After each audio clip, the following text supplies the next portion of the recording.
Bonjour à tous, il est midi, nous démarrons notre Innocenté aujourd'hui. Je suis Pascal Bécache, cofondateur Digital Pharma Lab, et je suis en compagnie de Didier Tranchier. Thomas, bonjour Didier. Bonjour Pascal. Donc Didier, tu es l'autre cofondateur, Voilà, exactement. Je suis l'autre cofondateur de Digital Pharma Lab. et Thomas. Bonjour à tous, je suis Thomas Douglas, consultant chez Digital Pharma Lab et CEO de Aika, dont on va reparler tout à l'heure, qui est la startup que nous avons lancée, qui construit les outils IA dédiés aux opérations des laboratoires pharmaceutiques. Très bien. Alors, on va démarrer et on va pouvoir montrer les slides tout de suite. Je peux pas parce que j'ai pas la main, mais ça va venir. Et donc, ça y est, je vais pouvoir vous montrer les slides. Alors, où est-ce qu'ils sont? Hop, hop, hop. Alors, désolé pour ce petit contretemps, mais ça vient immédiatement. Mais demain, avec l'IA, ça sera beaucoup, beaucoup plus rapide. Voilà, exactement, exactement. Les voilà, ils sont là et on va pouvoir enfin démarrer. Voilà. Désolé, cette fois c'est bon. Désolé pour ce contretemps. Alors, on a, on est tous les trois et nous avons fait pas mal de projets en 2025. Et nous sommes aujourd'hui à un moment de bascule très intéressant. Donc, les projets que nous avons faits en 2025, hein, nous, Digital Pharma Lab, il y a euh, des projets de transformation. On a fait, par exemple, des, des études pour certains de nos clients, pour bien comprendre des environnements numériques ou pour trouver des startups intéressantes.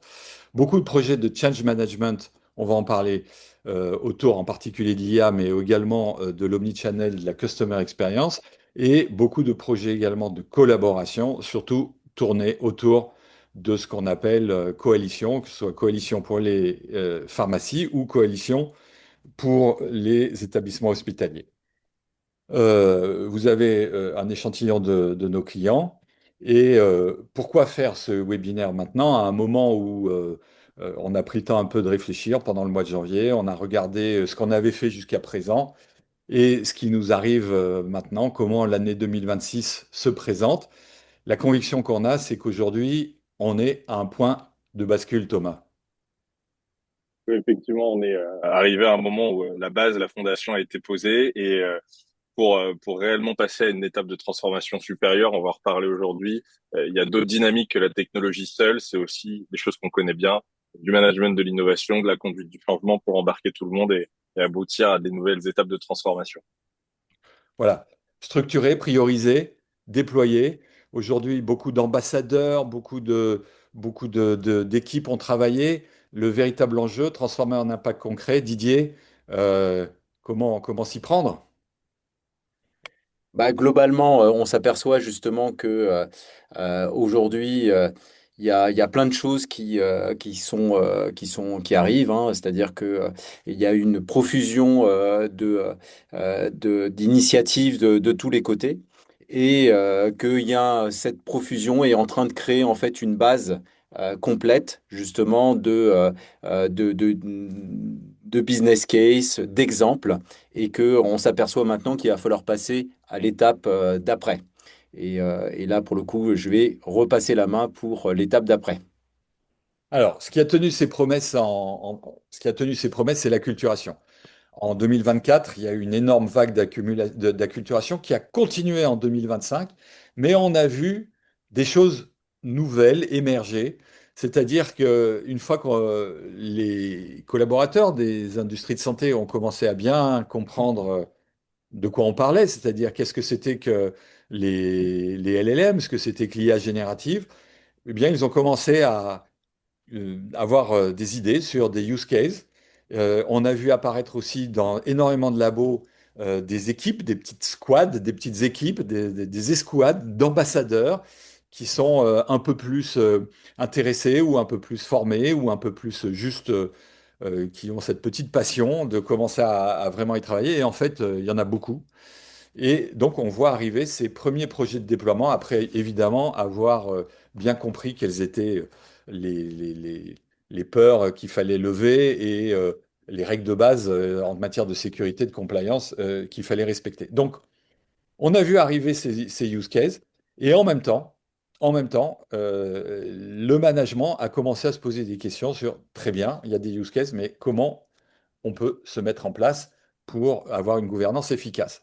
Alors, nous, on a formé 1500 salariés en 2025, c'est-à-dire 50% de plus qu'en 2024. Et quand on a interrogé un peu le marché, eh bien, cette forte hausse de salariés formés s'est retrouvée partout. Donc, en fait, c'est 50%. Je crois qu'on peut dire que c'est globalement un chiffre qu'on peut annoncer. Il y a eu 50% de gens supplémentaires formés en 2025 par rapport à 2024. Il y a également des thématiques sur l'omnicanal et on a formé 400 salariés en 2025 autour de l'omnicanal, hein. Thomas, énormément de projets également. Oui, effectivement, on a vu évoluer aussi les pratiques en termes de formation omnicanal, c'est-à-dire que de plus en plus, on a, comme pour l'IA, dépassé le stade de la simple acculturation sur le concept d'omnicanalité. Je crois que ce qui se caractérise de plus en plus, c'est comment on arrive à mêler la formation théorique sur les bonnes pratiques omnicanales avec la manière dont ça s'intègre dans les process et les outils et l'utilisation de la donnée, donc tous les sujets un peu technologiques qui ont maturé, qui se sont structurés. Après, vous connaissez notre dada chez Digital Pharma Lab, c'est justement de construire des organisations et avoir un pilotage du changement qui permet de joindre les deux, la technologie et les process et les humains. Voilà. Et on en a profité pour raffermir certaines collaborations avec l'Institut de formation des industries de santé, avec lesquels pour lesquels nous développons des formations, euh, et également avec l'Union européenne à travers EIT Health, qui est un des outils de l'Union européenne, Didier. Exactement. Donc, nous participons à l'organisation d'un programme qui s'appelle EDIT, qui est un programme européen avec d'autres acteurs académiques. Et nous formons des jeunes médecins, des jeunes personnes qui viennent du monde de la santé à tout ce qui est innovation technologique en particulier et entrepreneuriat digital. Et là, évidemment, toute la partie IA est en plein dans le cœur de cible. Et on s'aperçoit que justement, des métiers hein, comme infirmières, médecins ou autres professionnels de santé sont maintenant justement de plus en plus formés à l'IA. Voilà, donc le programme pour les industriels de santé s'appelle Gen AI Spark, et puis nous avons tous ces programmes dont on vient de parler. Alors, ce qui est intéressant, c'est de donner la parole à nos clients et d'une façon générale pour comprendre ce qu'ils vivent. Euh, et on s'aperçoit, par exemple, Axel Baucher de Fresenius Kabi a besoin d'avoir, lui, des formateurs pertinents et une pédagogie adaptée parce que c'est pas facile de s'adresser à des adultes. C'est pas facile de s'adresser, en plus, à des adultes sur des sujets nouveaux comme l'IA générative. Et il faut absolument s'assurer qu'il y ait une adoption et un enthousiasme, et pas seulement une formation qui passe un peu au-dessus. Donc, ce qui est important, c'est de pouvoir obtenir l'engagement de tous les professionnels. Et je pense que c'est ce qu'on a à peu près réussi à faire chez Fresenius Kabi. Alors, les use cases les plus fréquents que nous voyons en 2025, euh, on les a mis là. Donc, peut-être que vous allez pouvoir, d'une part, reconnaître des choses que vous faites déjà chez vous ou dont vous avez entendu parler, et puis peut-être des idées nouvelles. Donc, d'une part, il y a eu des choses sur vraiment les opérations au sens large, et puis par métier. Nous avons travaillé avec l'ensemble des métiers, par filière, et on voit par exemple sortir des use cases très particuliers, comme par exemple pour le market access, l'anticipation et la prédiction de ce que pourraient être des réactions du régulateur et de la HAS et des attentes du régulateur par rapport à des dossiers en fonction des avis qui ont été rendus depuis plusieurs années. On voit aussi, bien entendu, arriver dans le médical des synthèses, des insights, des MSL en structurant la veille. Par exemple, je vais vous donner un exemple, c'est des MSL qui vont dans des congrès, qui prennent en photo des posters, qui reviennent à la maison, et qui rentrent tout ça dans des IA génératives et ça sort des abstracts qu'on peut ensuite distribuer aux médecins ou au reste des équipes de façon à accélérer la formation et la prise de conscience. Et bien entendu, la compliance, la conformité, qui est extrêmement importante et qui permet, par exemple, grâce à des agents, d'aider toutes les équipes des industriels à s'assurer que, de façon très simple, en posant quelques questions très simples, de s'assurer que les opérations que les collaborateurs souhaitent faire soient conformes avec la réglementation en vigueur.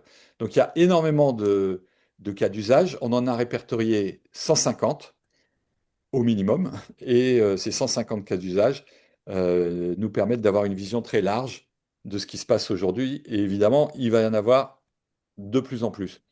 Donc, c'est des usages que vous voyez très orientés vers la décision et l'efficience. Euh, Évidemment, c'est ce que recherchent les industriels aujourd'hui. Alors, pourquoi est-ce que 2025 et maintenant 2026 vont marquer un tournant?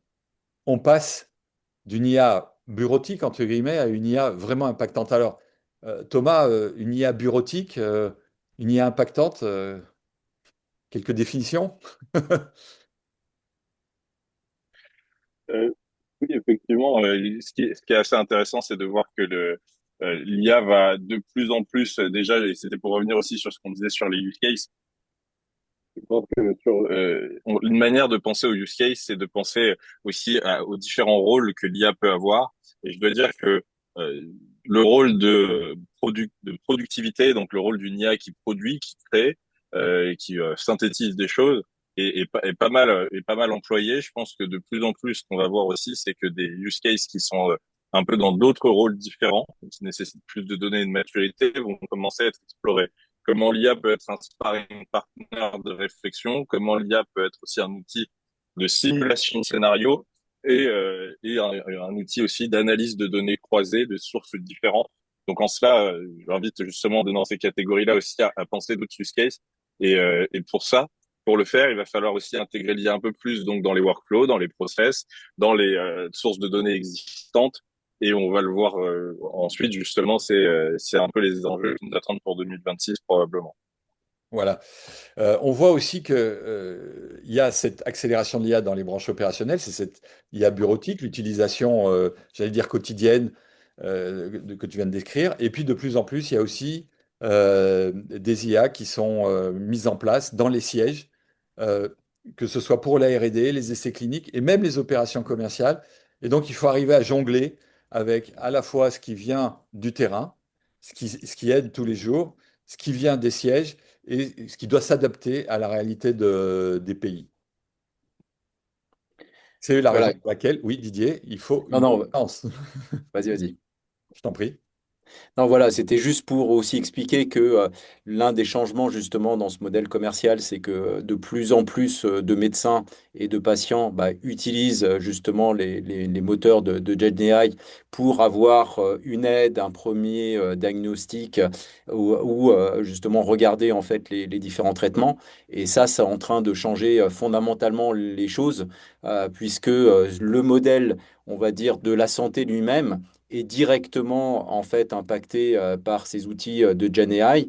Je sais que Thomas va y revenir après, mais en plus, il y a une multitude de ces outils qui sont apparus l'année dernière. Hein. Maintenant, ChatGPT a un produit purement dans le domaine de la santé, plus tous les autres. Et ça, c'est en train justement de changer l'ensemble de l'écosystème. Et donc, le changement de l'écosystème, c'est justement pas uniquement se contenter d'envoyer des mails, de faire des comptes rendus, mais de s'apercevoir que bah, justement, il y a ces nouveaux super influenceurs que ce sont tous ces outils qui doivent être pris en compte, et évidemment, dans le modèle commercial et dans le modèle opérationnel des industriels de santé. Alors, il est temps de passer à l'échelle.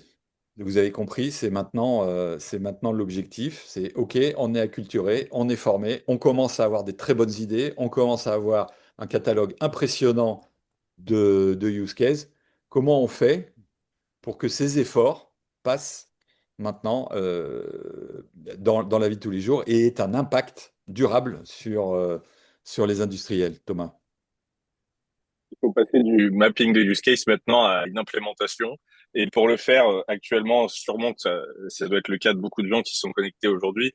Ils font face à deux options qui sont difficiles, voire pas viables, à savoir qu'on peut aligner un outil par use case. Et même après, on se rend compte qu'il y a plein de micro-outils ou agents pour tous ces use cases. Ou alors, on peut essayer de faire soi-même des suites agentiques et des workflows, mais puisque on est dans des labos pharma, c'est pas notre métier. Donc, c'est aussi pour ça que c'est probablement pour ça qu'on va voir émerger des solutions qui sont dédiées à la pharma, tout comme il y en a qui sont dédiées maintenant au use case dans le juridique ou dans la finance. Et c'est justement ce qu'on s'efforce de construire avec Aika.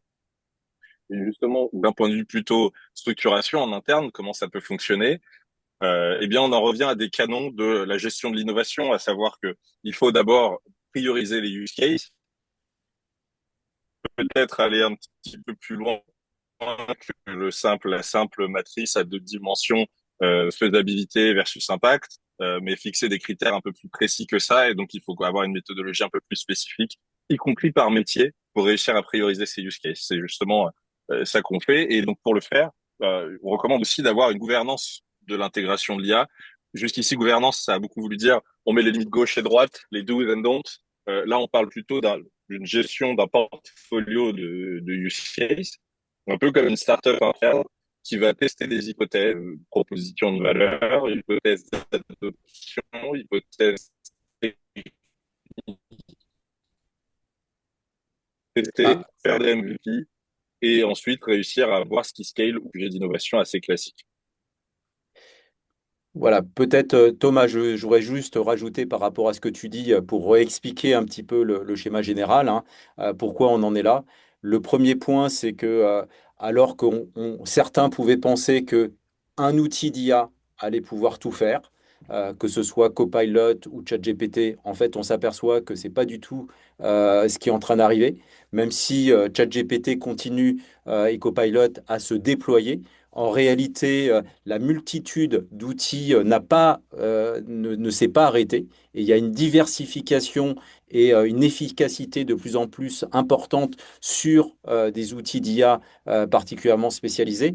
Et donc, on s'aperçoit que bah, justement, nos clients ont besoin en fait d'avoir cette diversité d'outils. Et comme le disait Thomas, pourquoi il faut justement faire du scale de use case, c'est parce que en fait, ces outils-là, c'est à la fois des outils qui peuvent être utilisés de manière individuelle, mais là où il y a le plus de valeur, c'est sur une utilisation collective et déployée justement sur cette nouvelle intelligence collective, en utilisant en fait l'ensemble de ces outils d'IA.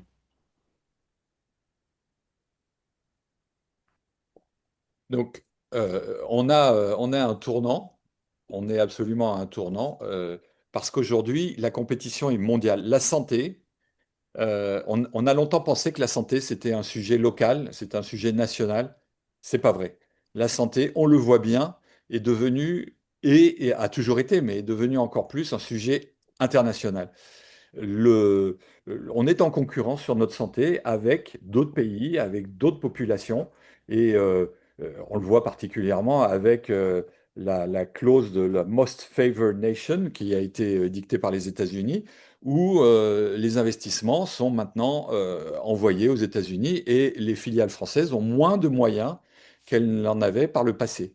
Et donc, il y a un besoin et un enjeu de visibilité qui est très fort pour les filiales locales et l'IA est un des leviers, les beaux projets d'IA sont un des leviers pour montrer effectivement que les filiales françaises ont des capacités. On a en France des formations d'exception, que ce soit des formations d'ingénieurs, des formations médicales et scientifiques. On a des infrastructures d'exception.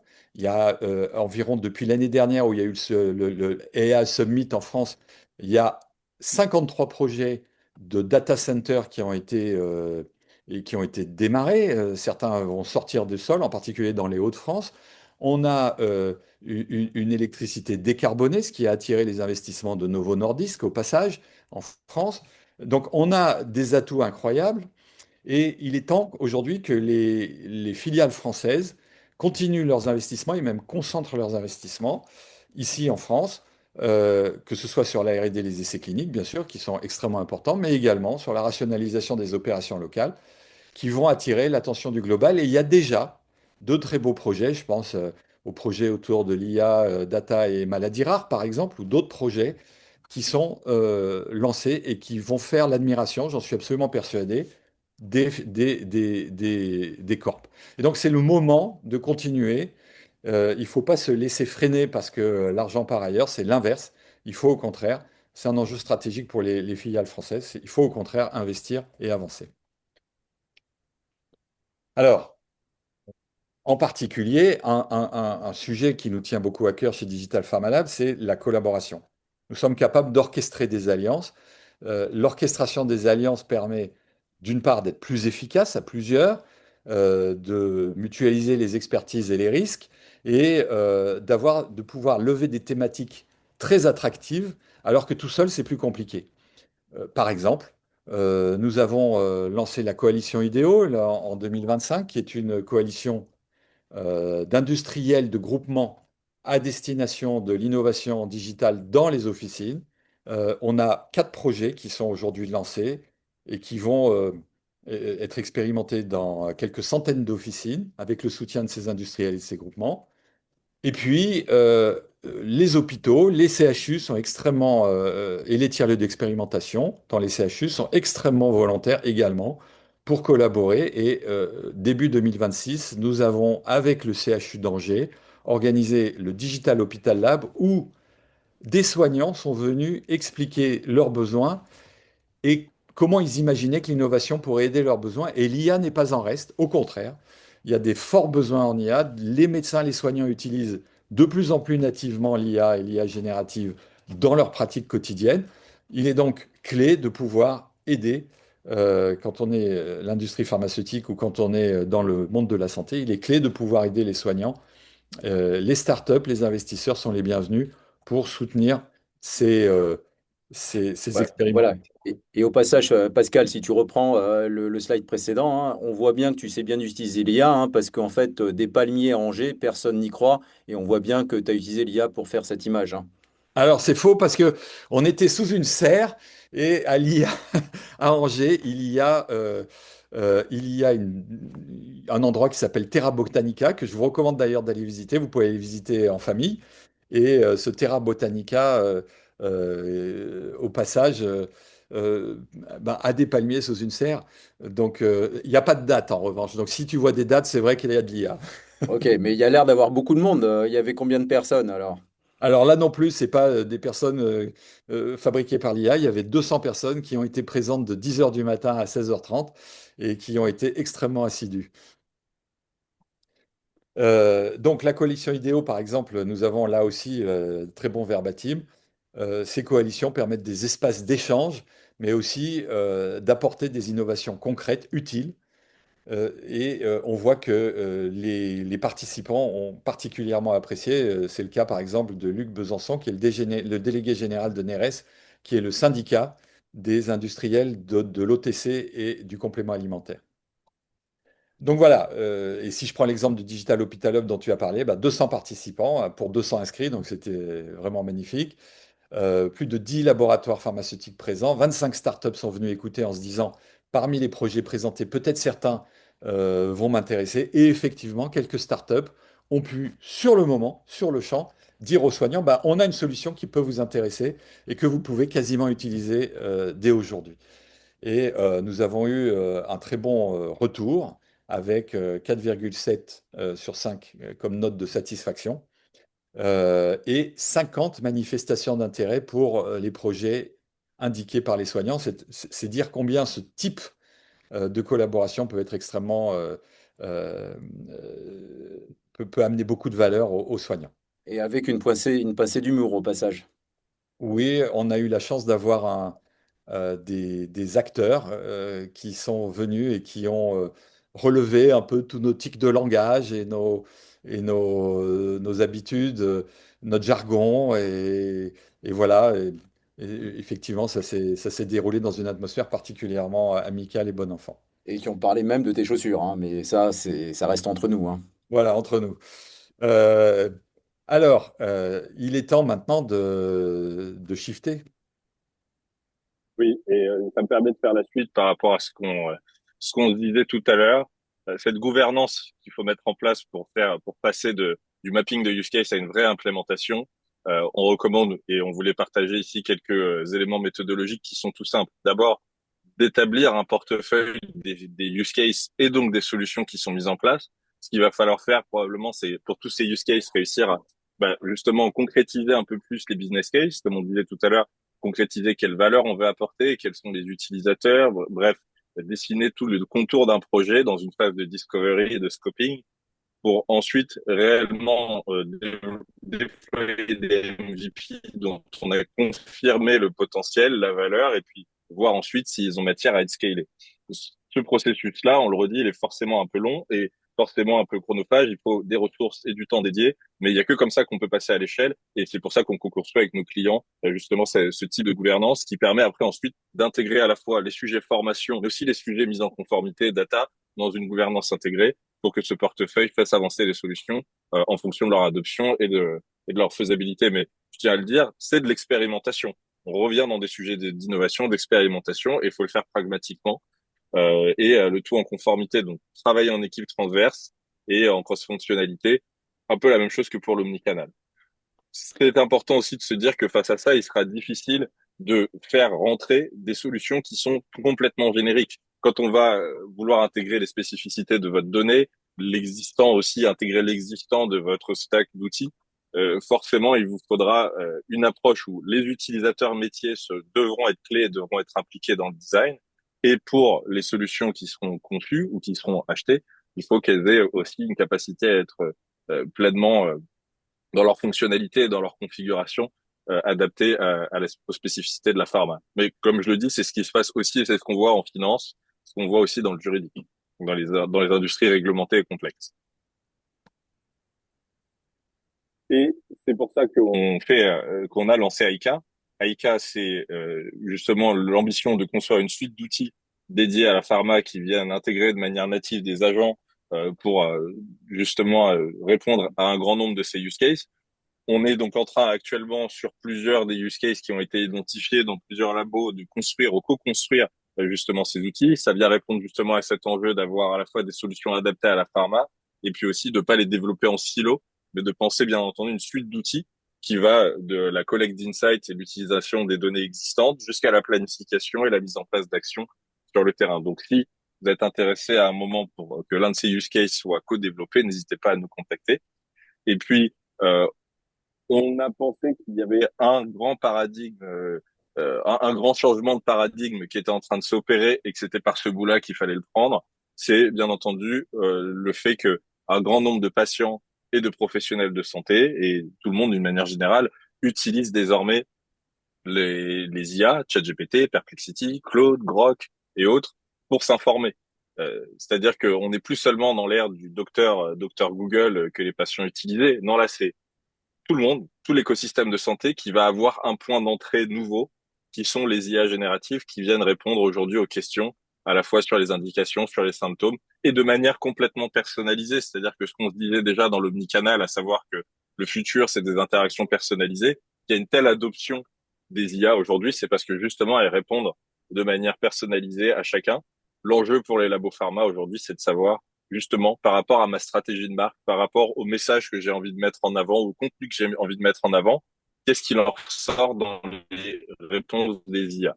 Et donc c'est pour ça qu'on a créé PharmaGeo, qui est un outil qui permet justement de mettre un pied dans plus qu'un pied d'ailleurs, dans dans ce nouveau champ de l'optimisation pour les LLM. Donc GEO, pour ceux qui ne savent pas, Generative Engine Optimization, c'est un peu le pendant IA du SEO. Mais donc on a créé une plateforme qui permet de voir très rapidement la situation de sa marque ou sa présence sur une indication sur tous les LLM, et puis d'obtenir des recommandations et de pouvoir surtout itérer dans le temps, c'est-à-dire régulièrement auditer très rapidement sa situation et voir si on arrive à améliorer les choses. D'ailleurs, on pourra répondre aux questions là-dessus si ça vous intéresse. Voilà, et peut-être Thomas, un des points quand même qui est important de préciser, hein, c'est que tu as vu justement sur l'année dernière, en fait, la profusion de nouveaux LLM et en particulier pour les médecins.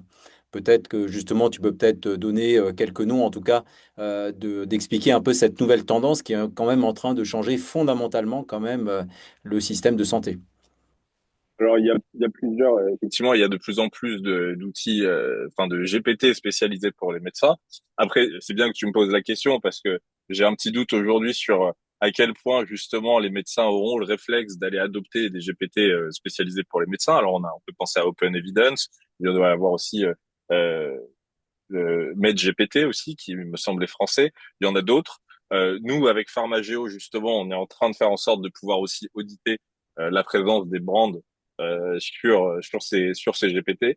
Néanmoins, avec l'actualité, à savoir le lancement de ChatGPT for Healthcare et Claude for Healthcare en janvier, on voit que les grands providers de LLM classiques, généralistes, ont aussi à cœur de travailler avec les médecins pour leur proposer des GPT des GPT adaptés.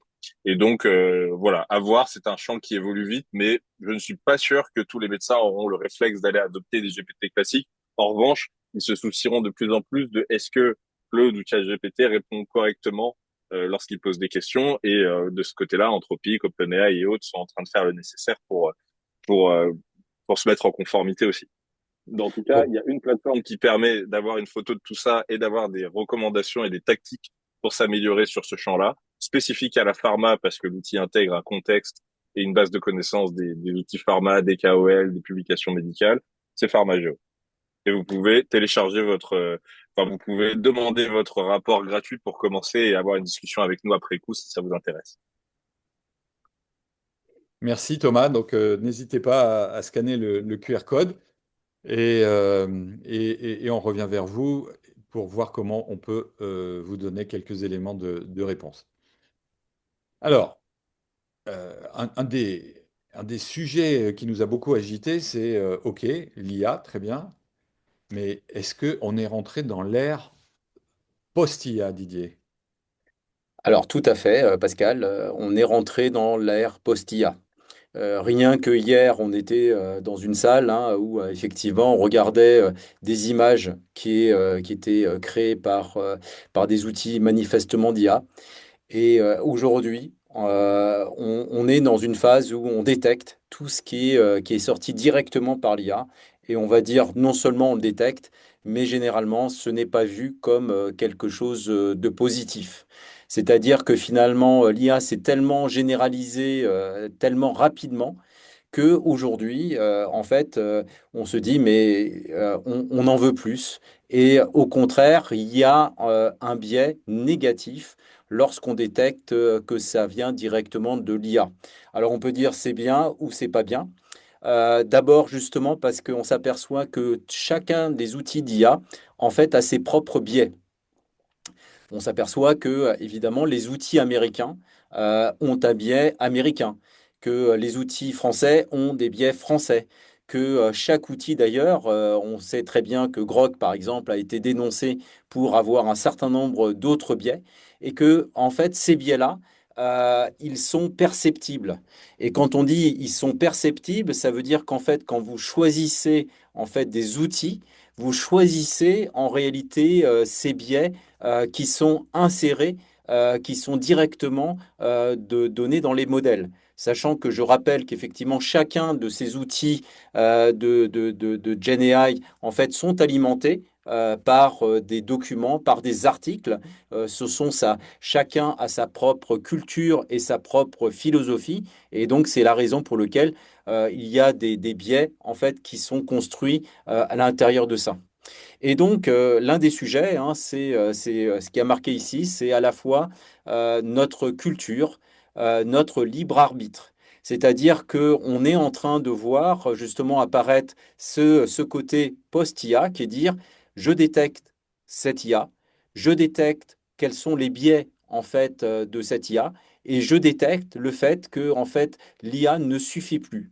Je dois avoir un sens critique vis-à-vis de cette IA, de telle manière à ce que justement je puisse passer en fait au-delà de cette IA. Et encore une fois, ce n'est pas un rejet de l'IA, c'est juste de se dire que l'IA, c'est justement une première manière potentiellement d'interagir, mais en fait, il faut aller largement au-delà de ça.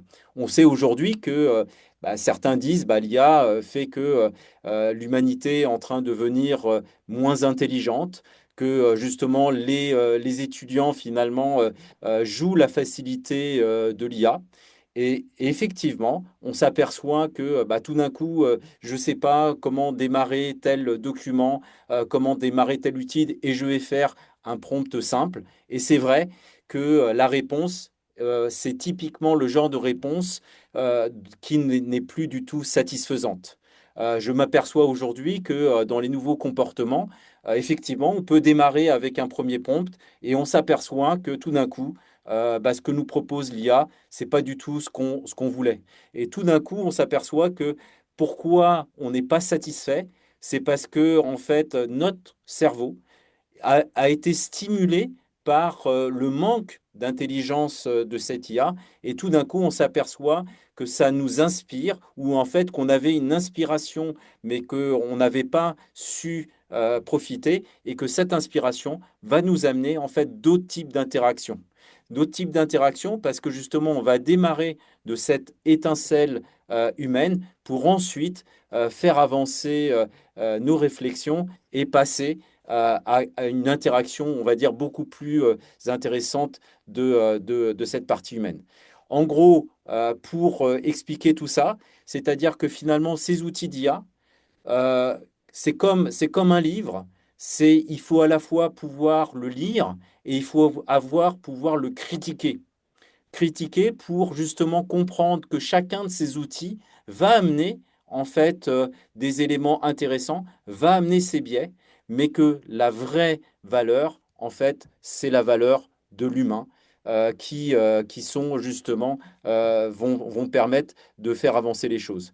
Donc, ce qu'on voit, c'est que justement, il y a besoin de cette gouvernance pour avoir une multiplicité de ces outils, mais derrière, que en fait, le vrai enjeu, c'est l'enjeu humain, c'est l'enjeu de la formation, c'est l'enjeu du sens critique et au final du libre arbitre, c'est-à-dire le libre arbitre, soit quelque part, le Gen AI, les outils de Gen AI nous disent voilà quelle est ta stratégie, voilà ce que tu devrais faire, soit on dit bah non, finalement, mon libre arbitre, mon sens critique me dit ok, il me propose ça, mais en réalité, il est passé à côté de tel et tel élément, ça ne me satisfait pas et je vais aller plus loin. Et donc, au final, ce post-IA, c'est comment aller plus loin avec l'intelligence humaine en incorporant en fait la multitude de ces outils de Gen AI, mais en connaissance de cause. Donc, au final, vive l'humain et vive le post-IA, mais en utilisant en fait le maximum de ces outils de Gen AI. Alors, clairement, les directions ont un rôle à jouer, et c'était un sujet qu'on voulait absolument aborder. Euh, Faut-il avoir quelque part une direction de l'IA, comme il y a eu dans le temps une direction digitale ou une direction informatique, il y a toujours d'ailleurs, ou alors faut-il intégrer l'IA directement dans sa routine, dans la routine de management? Et nous sommes persuadés chez Digital Pharma Lab et avec nos partenaires que les directions RH et bien entendu le management jouent un rôle capital dans le développement de ce capital humain, justement. Euh, C'est-à-dire que avoir des salariés qui sont capables, bien entendu, d'utiliser l'IA bureautique, c'est très important, mais avoir des salariés qui sont également capables, euh, justement, de rentrer dans cette ère de la post-IA, c'est-à-dire de faire jouer leur esprit critique et leur savoir, leur culture, c'est absolument clé.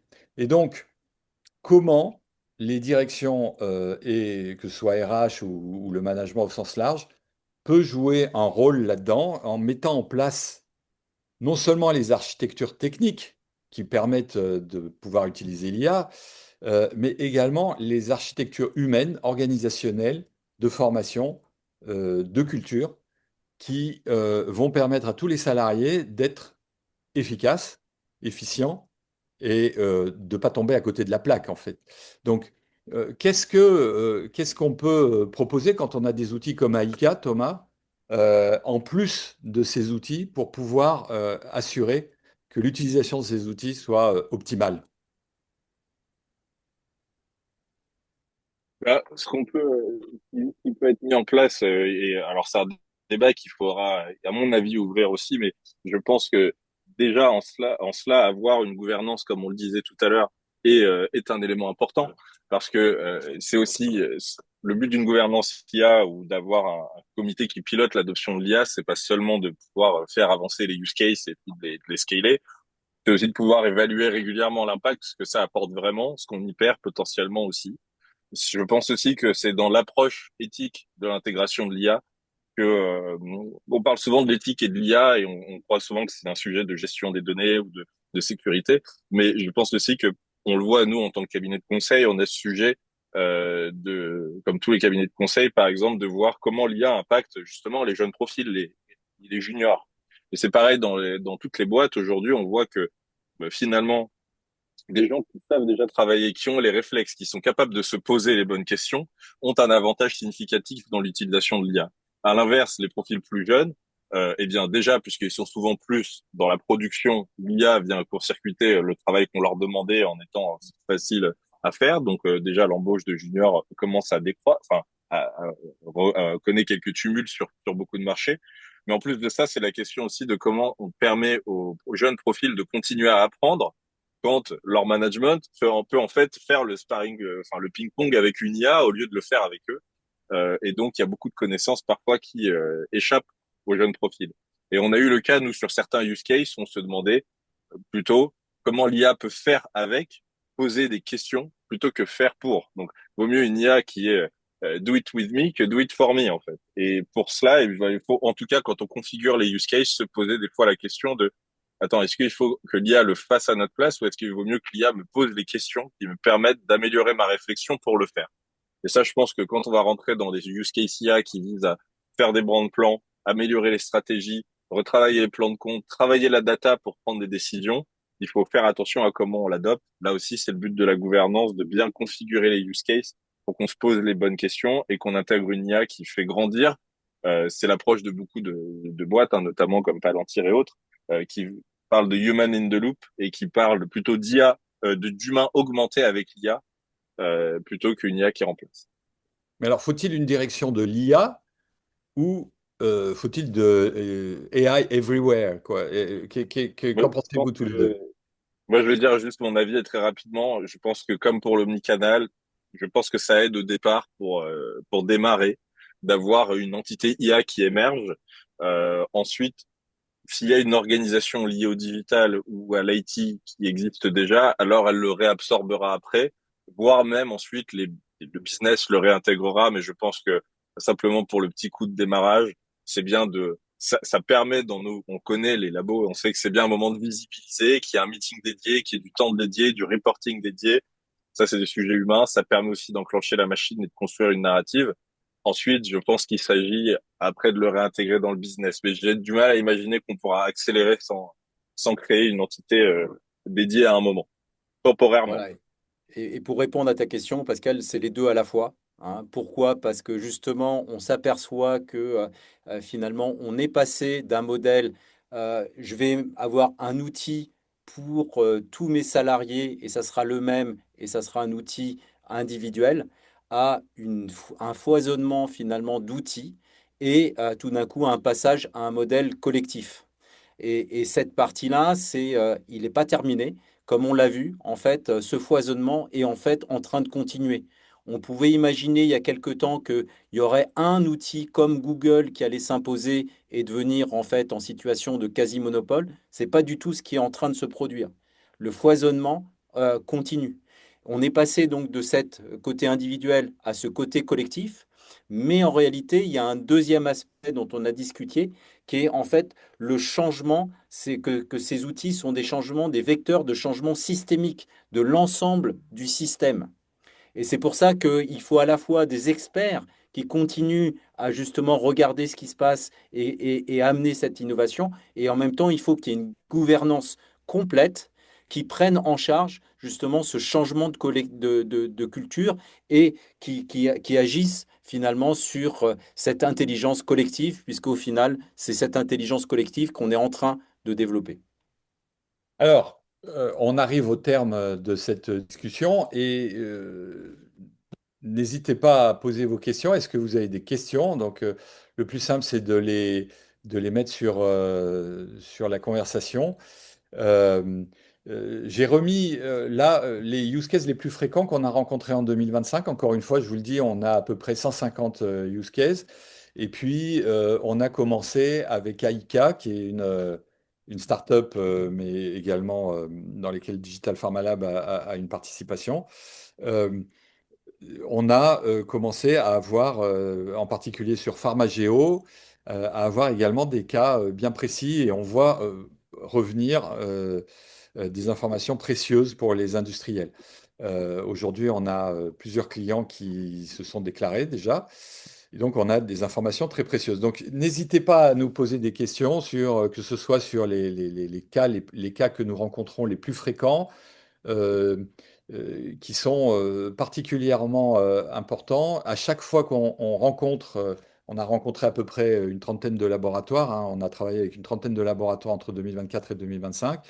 Et à chaque fois, on a pu euh, voir à la fois beaucoup de similitudes, hein, entre les demandes, mais également des choses très variées en fonction des organisations, en fonction des besoins, en fonction bien entendu des aires thérapeutiques, des choses extrêmement variées. Donc n'hésitez pas à partager vos impressions et vos questions.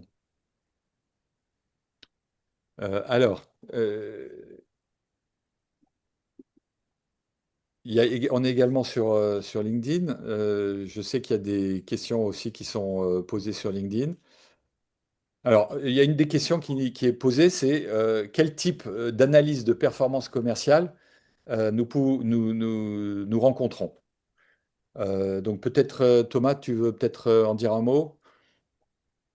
Oui, alors effectivement, ce qui est un peu, ce qui ressort assez souvent, c'est la capacité déjà de pouvoir, avec l'IA, assez facilement réintégrer des données qui sont morcelées, hein, des données de vente, des données de visite, des données du CRM, etc. Donc qui sont de plusieurs sources différentes et de pouvoir les agréger avec l'IA, que ce soit avec un RAG ou même parfois dans un premier niveau avec des prompts et en combinant bien les prompts et les envois de données croisées pour faire de l'analyse de performance. Le second niveau, c'est peut-être de réussir à avoir justement une IA qui vient encapsuler le CRM plus la donnée qu'on a un peu morcelée partout pour pouvoir réussir à euh, avoir une IA qui à la fois aide le délégué ou le MSL à avoir une action de terrain un peu plus ciblée, à faire un peu le dernier kilomètre entre le brand plan et puis l'exécution sur le terrain, et puis permettre au délégué, lui, de remonter ces informations dans le CRM en langage naturel, un peu plus simple. Donc ça, on commence à voir apparaître soit des petits morceaux de cette solution globale, soit même des solutions globales qui commencent à émerger, et c'est aussi là-dessus qu'on travaille. N'hésitez pas aussi s'il y a des questions sur le GEO, sur l'optimisation pour les LLM et comment sortir euh, premier sur ChatGPT ou Perplexity. On a quelques trouvailles là-dessus.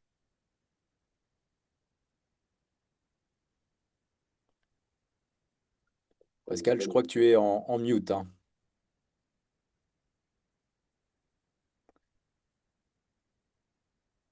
Alors Pascal, voilà, excusez-moi, une des questions qui nous est posée sur le flux LinkedIn, et merci à Eric qui nous la pose, c'est est-ce que plutôt qu'une direction IA, est-ce qu'il ne faut pas que ce soit la direction générale qui s'empare de projets IA? Donc vraiment que ce soit que la direction générale. alors, globalement, pour moi, je pense qu'il y a les deux qui sont importantes. Pourquoi? Parce qu'effectivement, de toute façon, c'est bien une question de responsabilité de la direction générale. Il n'y a aucun doute. L'IA n'est pas un outil comme un autre. C'est encore une fois un système de changement des métiers, de changement du système. Et donc, l'IA, de toute façon, est une question de responsabilité de l'équipe dirigeante. Il n'en demeure pas moins qu'il y a quand même deux raison pour laquelle il y a besoin des expertises.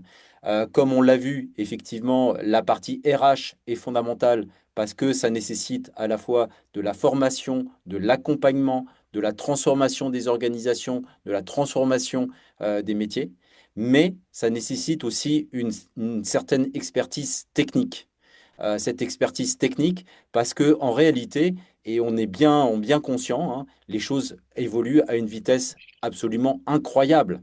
Et en fait, on ne pourrait pas dédier en fait suffisamment de temps de la direction générale, voire même de l'ensemble des employés, à regarder ce qui est en train de se passer. Et Oui. donc, évidemment, pour des raisons pratiques, il faut avoir aussi ces experts qui regardent ce qui est en train de se passer de telle manière à alimenter en fait cette direction générale. On est dans un modèle de transformation qui est en train de s'accélérer. Et c'est le point important. C'est pour ça que ce qu'on a bien vu, c'est qu'effectivement, en 2025, il y a eu vraiment beaucoup d'avancées, mais en réalité, le train ne fait que démarrer. Et maintenant, on a besoin justement de continuer à avancer avec toutes ces bonnes pratiques. Merci. Évidemment, dans ces sujets de change management, Zaki nous pose une question intéressante, hein. Il nous dit, l'avancée rapide de l'IA ne prend-elle pas de court les organisations actuelles? Merci pour la question. Effectivement, les organisations sont dans une logique de réaction plutôt que d'action et d'anticipation. Alors, c'est bien ce qu'on essaye de dire, hein, qu'il faut, et vous avez tout à fait raison, il faut anticiper et il faut agir maintenant avec une gouvernance, avec l'implication des directions. Mais je passe aussi la parole à Thomas sur ce sujet. Ouais, je trouve que c'est une question très intéressante et je pense qu'il faut se méfier un peu de la vision planificatrice qui mène d'ailleurs souvent à vouloir construire des choses maison et aller dans une direction et perdre en flexibilité. Mon avis serait plutôt qu'il faut effectivement être dans une organisation réactive. En fait, finalement, je trouve pas que c'est un cercle vicieux. Pas tout à fait d'accord. Mais je dirais que par contre, il faut avoir cadré la capacité à réagir. C'est globalement, en fait, être dans une logique d'expérimentation et fixer le cadre en disant, vous pouvez expérimenter. Voilà, en revanche, comment on va documenter nos apprentissages et scaler ce qui marche et laisser tomber ce qui ne marche pas. Mais pourquoi il faut être dans une logique réactive? Parce que vous l'avez vu sûrement et tous compris, enfin ou expérimenté. On croit que quelque chose n'est pas possible et puis on passe de Claude 4.5, de 4.0 à 4.5 ou ChatGPT 5.1 à 5.2 et d'un coup c'est possible. Encore plus dans l'IT ou dans le développement, on se dit ah ouais, l'IA peut pas coder ça, elle peut pas faire ça et puis 2 semaines après elle le peut. Et donc à mon avis, si on n'a pas cette capacité justement et si on n'ouvre pas un cadre d'expérimentation clair, on perd la capacité d'expérimentation et d'absorber très rapidement les changements. Mais les organisations, elles doivent, justement, je pense que l'enjeu, c'est de construire une orga qui est capable, du jour au lendemain, si par exemple, il y a Claude Sonnet 5 qui va sortir d'ici quelques semaines, ça va changer beaucoup de choses. Il faut être capable de réagir rapidement, à mon avis. Voilà. Est-ce que... Oui, Non, et globalement, justement, la technologie va très très vite. En fait, aucune organisation ne peut aller à la vitesse de la technologie. Et d'ailleurs, ne le doit pas. On sait que justement, la vitesse de transformation d'une entreprise, elle est limitée par l'humain et que le risque de vouloir aller trop vite, c'est de perdre en fait une partie en fait de ses employés. Donc au contraire, on considère que l'approche, on va dire, de l'ensemble des collaborateurs, de l'ensemble de la formation, et c'est la raison pour laquelle on pointe justement l'importance des RH, elle est importante, c'est-à-dire d'amener tout le monde, d'amener toute l'organisation à justement se transformer à une vitesse le plus rapide possible, mais qui ne sera jamais en fait à la vitesse de la technologie. Et donc c'est comment, et c'est la raison pour laquelle il faut qu'il y ait des personnes intermédiaires qui regardent la vitesse de cette technologie et qui fassent le lien en fait avec des personnes qui sont en charge de ce change management à l'intérieur de l'organisation. ok, merci, oui. Euh, on va finir avec les deux dernières questions. Donc, Hartmut nous pose une question sur comment gérer au quotidien les erreurs et les hallucinations des IA.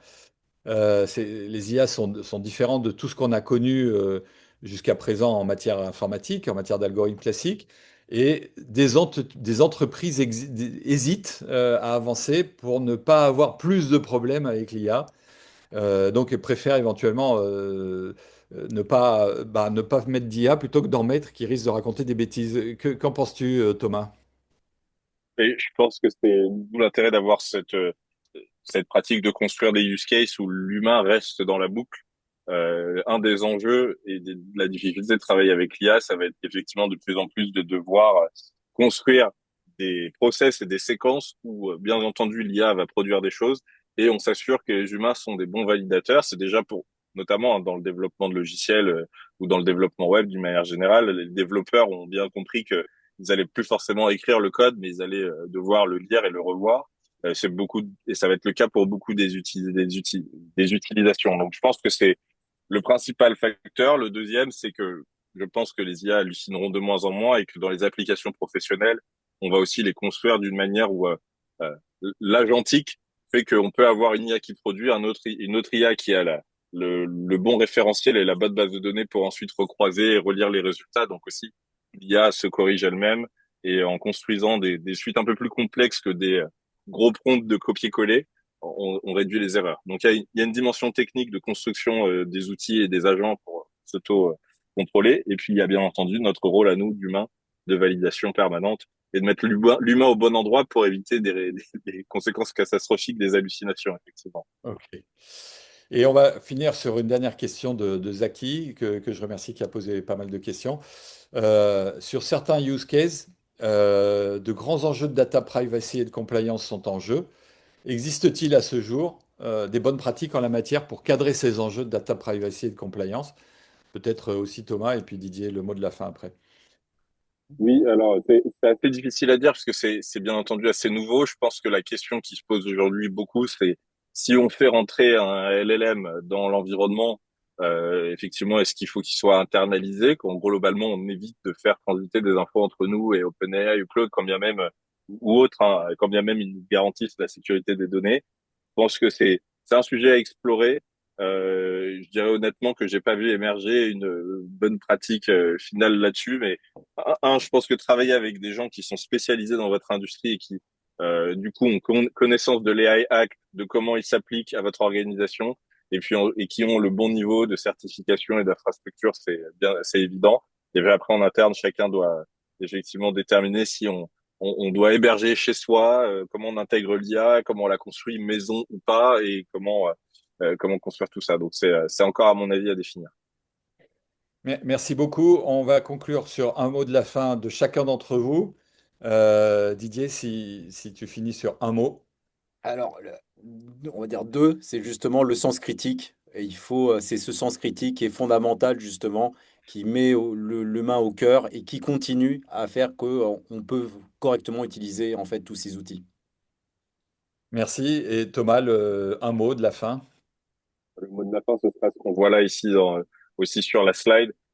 Commencer par effectivement prendre conscience de à quoi ressemble le monde de demain, où c'est l'IA qui est la porte d'entrée pour les patients et les professionnels de santé. Ça commence sur Pharmagéo.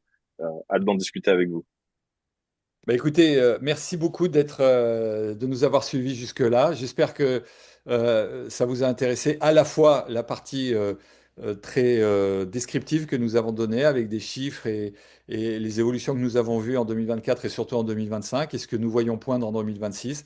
Et puis la place, je pense qu'on en a fait une large part, la place de l'humain, du sens critique et de la culture pour continuer à utiliser au mieux l'intelligence artificielle et l'intelligence artificielle générative.